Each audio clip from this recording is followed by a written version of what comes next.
You gave them everything. Your love, your loyalty, your endless patience. You bent over backward to prove your worth, only to be met with coldness, cruelty, and manipulation.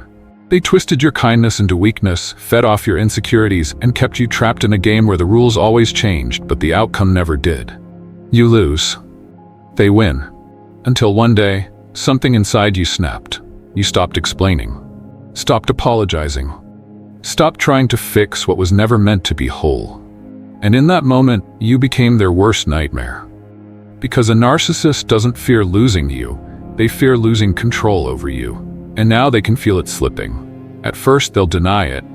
Then, they'll rage. They'll cycle through every tactic, love bombing, guilt tripping, playing the victim, desperate to pull you back. Because if you're truly gone, they're left with the one thing they can't face: the emptiness inside themselves. But here's what they don't want you to know. Once you break free, they can never own you again. This is where their nightmare begins. Today, we're exposing 12 brutal truths about what happens when a narcissist loses control over you. Some are predictable, some are terrifying, but all of them prove one thing: their power was never real. If you've ever felt trapped in their mind games, if you've ever wondered why they act like losing you is worse than death, this is your answer. Marcus Aurelius said, "You have power over your mind, not outside events. Realize this and you will find strength." And today, you take that power back. Comment below. I'm free if you've walked away from a narcissist, and if you're still in the fight, share your story. Your voice might be the one that gives someone else the strength to break free. If this resonates, hit like, share this with someone who needs to hear it, and subscribe to Victory Stoic for the raw truth about self-mastery, resilience, and reclaiming your life. Because this isn't just an ending, this is your rebirth. Let's begin. Number 1, they can't believe you're actually gone. Panic. That's the first thing that sets in when they realize you're slipping away. A narcissist lives in a world where they are the sun and you, just another planet caught in their orbit, one they never imagined could break free. They never prepared for this. They spent months, years, maybe even decades conditioning you to stay, to doubt yourself, to believe that life without them was impossible. So when you finally walk away, it shatters their reality. At first they tell themselves it's temporary. They'll be back. They smirk, scrolling through old messages like trophies. You always come back. That's the rule they set, the cycle they created. But then hours turn to days. Their messages sit unread, their calls go straight to voicemail, and suddenly, that unshakable confidence turns to a gnawing fear. What if you're serious this time? What if the control they once had is gone? What if, for the first time ever, you're the one in power? That's when the real meltdown begins. They pace the room, checking their phone every 5 minutes. They feel an itch under their skin, a clawing, suffocating sense of losing grip on something they believed they owned. Their mind races, jumping between rage and desperation. They replay every moment, what went wrong, what they could have done differently. But it's not regret for how they treated you. No, it's the sheer terror of losing control. A narcissist without control is like a fire without oxygen. They don't know how to function without someone to manipulate, without someone to validate their power. And the moment they realize you're no longer a pawn in their game, that's the moment their nightmare begins. Number 2, they manipulate your emotions to pull you back. Lena had been here before, sitting in silence, phone in hand, staring at a long, rambling text from Daniel, the man who once made her feel like she was everything, only to tear her down piece by piece. This time, she had finally done it. She had left. No explanations, no drawn-out goodbyes, just gone. And now, he was unraveling. At first, the messages were soft, laced with nostalgia. "I miss you. I still think about the way you laughed at my stupid jokes. I know I messed up, but can we just talk? Please, I just need to hear your voice." She almost replied. Almost. But then she remembered, this is how it always started. When she didn't answer, the tone shifted. The guilt began. "I can't believe you're doing this to me. After everything I've done for you, you just walk away like I never mattered? You told me you loved me? Was that a lie?" Lena felt the old, familiar weight pressing down on her chest. That creeping sense of obligation, of needing to explain, to soothe, to fix things. But she didn't reply. Then came the blame. "Wow, You're actually the selfish one. You always play the victim, but the truth is, you were the problem. No wonder no one else sticks around for you." Lena clenched her jaw. She had spent years internalizing these words, twisting herself into knots, trying to prove that she was good enough, worthy enough, lovable enough. But she saw through it now. He wasn't hurt because he lost her. He was hurt because he lost control over her. When the blame didn't work, he moved to the final phase, threats.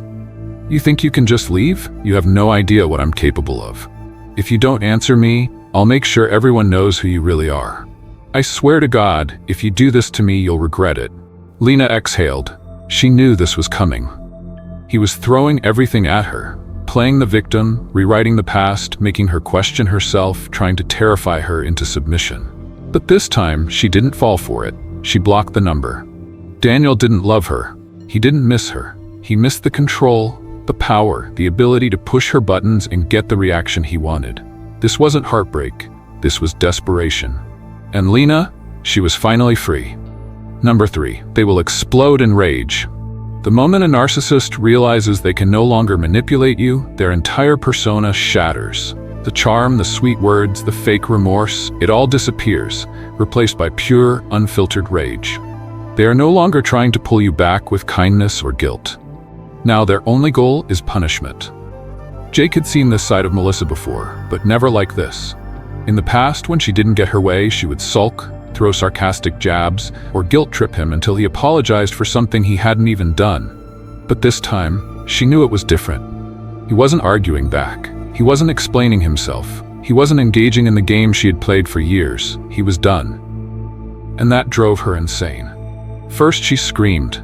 Not just any kind of anger, but a kind of primal, unhinged fury, the kind that made Jake's stomach twist. She accused him of everything. He was heartless, selfish, ungrateful. He had wasted her time. He had never really loved her. He was throwing away something perfect because he was too weak to handle a real woman. Then she started destroying things. She knocked over a lamp, threw a glass at the wall, grabbed his phone and hurled it across the room. When that didn't get a reaction, she stormed outside, found his car and slammed her fists against the hood, screaming loud enough for the neighbors to hear.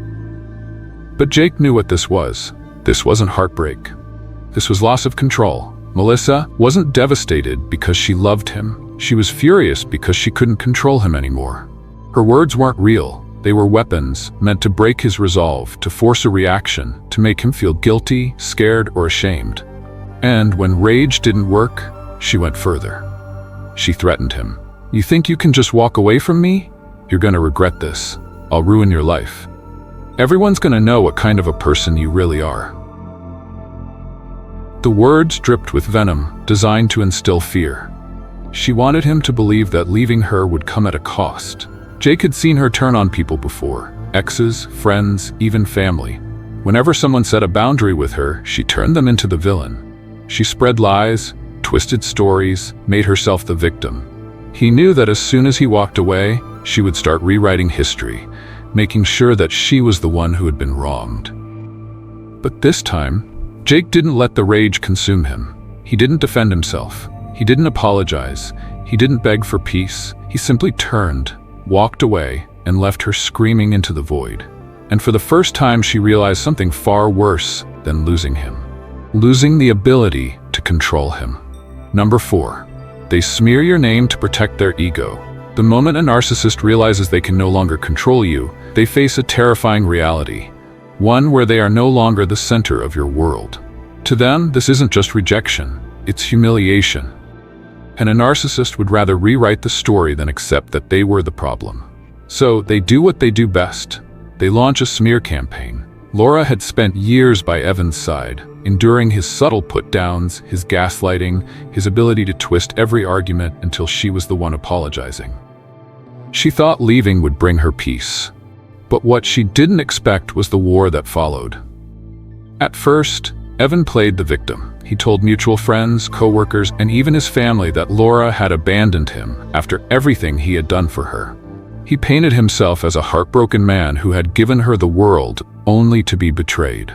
"I don't know what I did wrong," he'd say, shaking his head, letting others fill in the blanks. And it worked. People felt sorry for him. Then the lies escalated. He told anyone who would listen that Laura was unstable, that she was the toxic one, that she had used him and thrown him away. He even hinted that she had cheated, knowing that even the suggestion of betrayal would turn people against her. But the worst part? He didn't fight this battle alone. He weaponized his loyal followers, the people who still believed in his carefully curated image. Some were old friends who had never seen his true nature. Others were people he had subtly manipulated into taking his side before she even knew there was a war. Laura started getting messages. "I can't believe what you did to him. Wow, I thought you were different." Some were worse, anonymous accounts sending threats, telling her she deserved everything that was coming. Even people she thought were her friends started keeping their distance, whispering behind her back. Evan had turned the story upside down. He wasn't the manipulative one, she was. He wasn't cruel, she was just too sensitive. He wasn't controlling, she was just impossible to please. He had successfully rewritten the past, making sure that, in the eyes of everyone around them, he was the hero and she was the villain. And this wasn't about revenge. It wasn't even about anger. It was about control. He had lost his grip on Laura, but he could still control how people saw her. For a narcissist, perception is everything. If they can't keep you, they'll make sure no one else respects you. If they can't manipulate you, they'll manipulate the narrative about you. Laura tried to fight back at first, explaining herself, telling the truth, but she quickly realized the trap. Every time she defended herself, it only made her look guilty. That was Evan's game, forcing her to waste her energy battling the lies he spread. So she stopped. She let the storm rage on without her, and over time, people saw through him. His stories started contradicting each other. His desperation became obvious. The ones who truly knew her never left her side, and the ones who believed him, they were never her people to begin with. Because no matter how hard he tried to destroy her reputation, there was one thing he could never take away: her freedom. Number 5. They use love bombing to lure you back. Ah, here it comes, the grand performance. The narcissist, now an Oscar-worthy actor, steps onto the stage, ready to play the role of their life. The changed person. You left. You dared to leave. And that wasn't part of their script. But instead of accepting reality like a rational adult, they've decided on a different approach: seduction by desperation. Suddenly, they're texting you good morning and good night like clockwork. They remember your favorite coffee order. They send you long, dramatic messages about how losing you has been a wake-up call. And of course, the pièce de résistance. I've been doing a lot of self-reflection, and I finally see where I went wrong. If you didn't know better, you might think they had a religious awakening in the 2 weeks since you left. The way they speak, you'd assume they've spent this time in deep meditation, staring at waterfalls, consulting wise elders on mountaintops. But no, they've just been rehearsing. They flood you with affection, grand gestures, promises so glittering they could blind you. I've changed. I'm in therapy now. I finally understand what you need. The dramatic effect is crucial here. Flowers delivered to your workplace, long teary-eyed voicemails, maybe even a spontaneous trip to your favorite restaurant, where they just so happen to run into you. But if you listen closely, you'll notice something strange. They're saying all the right things, but there's no depth to it. There's no real accountability, no actual change, just words strung together in a way that makes you feel weak enough to let them back in. Epictetus once said, "The best apology is not words, but absence from the offense." Yet here they are, acting as if self-improvement is a performance, not a practice. They believe sounding different is the same as being different. And here's the real kicker. They don't want you back because they love you. They want you back because you broke the cycle, and they need to restart it. If you fall for it, the act won't last long. The flowers will wilt, the sweet messages will dry up, and before you know it, the same old behaviors will creep back in, because they were never gone to begin with. And when that happens, they'll shrug and say, "You knew what you were getting into." Number 6, they play the helpless victim. And now for the next act in the narcissist's grand production. The martyr. Gone is the raging, name-calling tyrant. Gone is the manipulative, love-bombing charmer. In their place stands someone you barely recognize, a broken, pitiful soul, trembling under the weight of their own suffering. They want you to see them not as the person who hurt you, but as someone who has been hurt far worse. They speak in whispers now, their voice dripping with sorrow. They sigh deeply before answering texts, if they even answer at all. Their social media is suddenly filled with vague, melancholic quotes about betrayal, loneliness, and being misunderstood. If they're really committed to the role, they might even post a black and white photo of themselves staring out a window. You are expecting anger, maybe even retaliation. But this is worse. Because now, you're not just someone who left a toxic relationship. You're someone who has supposedly abandoned a suffering human being in their time of need. They start telling people, I'm not perfect, but I loved them so much. I gave them everything, and they just left. I've never felt this kind of pain before. They paint themselves as the tragic protagonist of a heartbreaking story. One where you are the villain. And if you have even an ounce of empathy left for them, this is where they will get you. They know you have a soft heart. They know you don't like seeing people in pain. They know that if they seem vulnerable enough, sad enough, you might just second-guess everything. What if I was too harsh? What if I should have given them one more chance? What if they really are struggling, and I just made it worse? And that's exactly where they want you, teetering between your freedom and their trap. Because make no mistake, this is a trap. Their pain isn't real. It's a performance. A carefully crafted act meant to disarm you, make you feel responsible, make you rush back in to fix things. Because if they can't have your love, they'll settle for your guilt. Seneca once said, "He who suffers before it is necessary, suffers more than is necessary." A narcissist will make sure you suffer, not because you left, but because they refuse to let you feel at peace with leaving. And if you fall for it, if you give them one more chance, they'll wipe the fake tears, step out of character, and reset the cycle all over again. Number 7. They try to make you jealous. The breakup is barely cold, and yet, there they are, suddenly thriving. At least, that's what they want you to believe. The person who once begged you to stay, who claimed they couldn't live without you, has miraculously moved on overnight. Not just moved on, they're glowing, grinning in every photo, plastering their social media with grand gestures, romantic vacations, and declarations of newfound love. They make sure you see it. Maybe they accidentally like an old post of yours, so you check their profile. Maybe a mutual friend conveniently mentions their name in passing. Maybe they send you a casual text, something meaningless on the surface, but dripping with an unspoken message. Look how happy I am without you. But you know better. You know this isn't happiness, it's strategy. Because a narcissist doesn't move on. They replace. The speed at which they find someone new isn't proof of their desirability, it's proof of their dependency. They were never capable of true love, only control, and they can't exist without a source to feed their ego.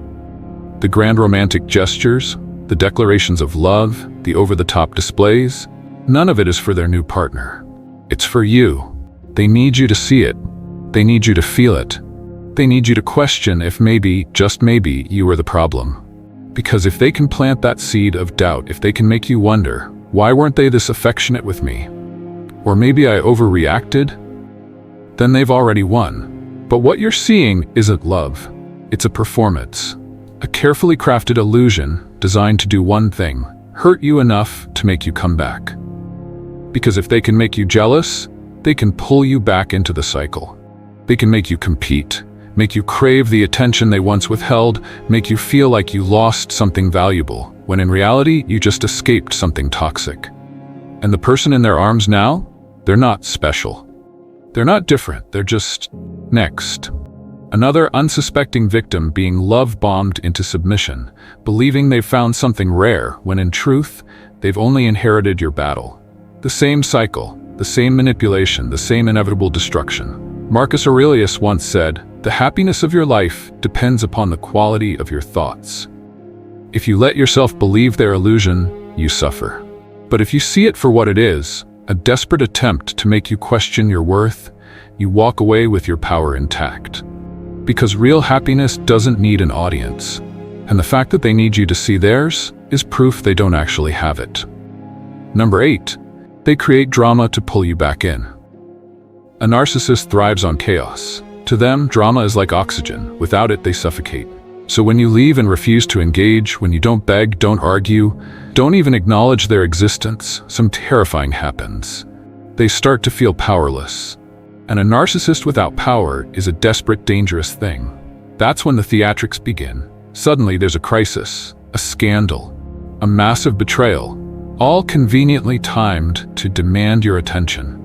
Maybe they spread rumors about you, forcing you to defend yourself. Maybe they stage a breakdown, hoping you'll swoop in to comfort them. Maybe they start a public feud, post cryptic social media updates, or accidentally leak private conversations, knowing that curiosity might pull you back into their orbit. And if none of that works, they escalate. They'll involve mutual friends, drag in your family, maybe even show up at your workplace or home. Anything to provoke a reaction. Because to them, silence is the ultimate rejection. If you're not fighting, crying, or explaining yourself, it means you're moving on. And that's something they cannot allow. But here's the irony. They hate silence. Yet silence is the one thing that destroys them. Every time you refuse to engage, every time you ignore their bait, every time you show them that their chaos no longer affects you, they lose control. And nothing terrifies them more than irrelevance. Seneca once wrote, "Fire dies without fuel." The same is true for their drama. It only exists if you feed it. So if they crave noise, if they demand a reaction, if they scream into the void hoping you'll scream back, why not give them the one thing they fear most? More silence. Number 9. They start to fall apart, piece by piece. The narcissist was never as strong as they made themselves out to be. The confidence, the control, the superiority, it was all an illusion, a house of cards held together by one thing, your energy. And now that you're gone, the structure starts collapsing. Not all at once, but slowly, painfully, piece by piece. At first, they tell themselves they don't care. They act unaffected, posting pictures, laughing too loudly, pretending life is better without you. But behind the scenes, the cracks are forming. The nights grow longer, the silence becomes unbearable, and the reality starts to set in. They have lost their supply. You were never just a partner, a friend, or a family member to them. You were a mirror, a constant source of validation, someone who absorbed their chaos, fed their ego, and gave their life meaning. Without you, they are empty. They look in the mirror and see nothing staring back. So they try to replace you. They latch onto someone new, hoping to extract the same energy, the same devotion, the same willingness to endure their madness. But it's not the same. The new person doesn't react like you did, doesn't tolerate them the way you did, doesn't understand their unspoken needs like you did. And the frustration grows. You were easier to control. You knew the unspoken rules of the game. Now they have to start all over again, and it's exhausting. That's when the real breakdown begins. They become erratic, reckless, unable to hold up the mask they spent years perfecting. They lash out at others, pushing people away with their volatility. They make impulsive decisions, quitting jobs, ending friendships, throwing away opportunities, all in a desperate attempt to regain a sense of control. They spiral between anger, self-pity, and denial, grasping at anything that will numb the growing void inside them. Marcus Aurelius once said, "The things you think you own you." The narcissist believed they owned you, but the truth is, they were always the one dependent on you. They needed you to reflect their false greatness, to absorb their rage, to hold their world together. And now that you're gone, that world is crumbling. Number 10. They feel empty and meaningless. A narcissist without someone to control is like a phone without a battery, useless, lifeless, unable to function. They don't just miss you, they miss the game. The manipulation, the drama, the cycle of breaking you down and building you back up, it gave them purpose. You were their entertainment, their emotional punching bag, their favorite hobby. And now they have nothing. It's almost tragic, really. They strutted around acting superior, pretending they were better than everyone else, only for you to discover they were never even a real person to begin with. Their entire identity was built around controlling, consuming, and tormenting others. Take that away and what's left? A void. They stare at their phone, refreshing notifications that never come. They sit in rooms that feel eerily quiet without the sound of you explaining yourself, defending yourself, pleading with them to just be decent for once. They start texting random people, throwing bait into the water, hoping anyone, will bite. They scroll through old conversations, searching for the power they once had, the satisfaction they once felt when you were the one suffering instead of them. They used to thrive off your misery. Your stress was their fuel. Your tears were their applause. The way you walked on eggshells, the way your hands shook when you tried to confront them, that was the good stuff. That was what made them feel alive. Now they feel nothing. They try to replace you, but the high isn't the same. It's like switching from gourmet to gas station sushi. It fills the void temporarily, but deep down, they know it's not the same.